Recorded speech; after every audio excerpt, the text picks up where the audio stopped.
Nagbibigay rin po ba ang DSWD yung temporary work? Parang work, Yeah. cash for work Oo, programs? that's correct. That's correct, Cheryl. Meron din tayong cash for work program. Ito yung temporary, we provide temporary income opportunities in exchange for unskilled labor.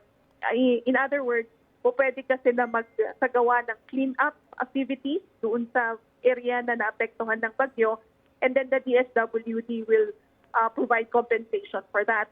Yung pong binibigay natin is 100% of the regional minimum wage rate, and usually 20 days po yung itinatagal nung cash for work activity. So again, that's another intervention that may be provided by the DSWD.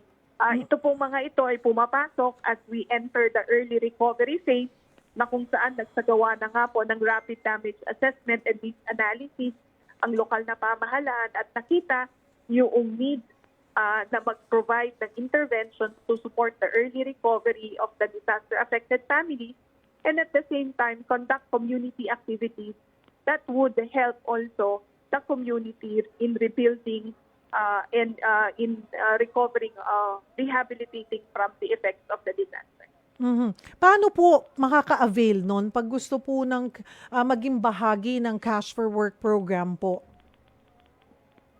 Okay. Una, siyempre meron tayong resulta ng rapid damage assessment and needs analysis. And yan kasi yung mahalaga, no, na magdedetermina na may need sa community, and the total, the number of the affected families or individuals are in need also of additional intervention.